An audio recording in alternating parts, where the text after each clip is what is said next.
Ada apa kat sini? Sini ada roti john. John roti john apa ada? Roti john Bangla. Serius lah? Roti john Bangla. Boleh, bagi saya satu. Kita buat satu juga Ini roti john. Sini je ada. Tapi abang asal sini lah? Rasa sini ada isi biru. Bukan Bangla. Bukan. Special ni ada apa bang? Special ni kita letak mozzarella cheese. Banyak ah. Dalam video banyak ah. Video banyak orang beli nanti tak ada banyak pun. Okey. Biasalah orang Melayu niaga. Inilah. Oh ni kira Pattaya. Pattaya tapi special ada mozzarella lah. Ni memang 3 lah.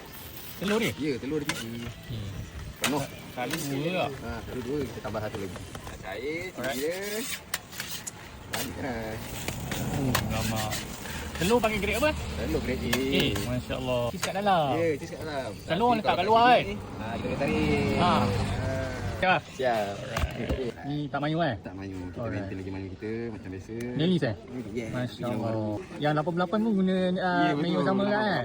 Tak payah pergi tak payah pergi Penang. Setiap alam pun ada. Ya betul. Ada cheesy. Cheesy lagi. Okay, inilah dia roti john ayam crispy mozzarella cheese. Alright. Ayam biasa dapat apa ketul Ayam biasa kita akan letak. Dia kita tak ada overbetul sebenarnya. Asal penuh. Penuh lah.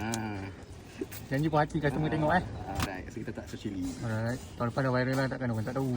Cuma tak ada cheese mozzarella Dia tak nampak. Tapi bila potong, bila tarik, adalah. Alright, ni dah siap. Kita so Dah chili siap semua. Masya-Allah penuh guys. Ini dah dia. Penuh Masya-Allah.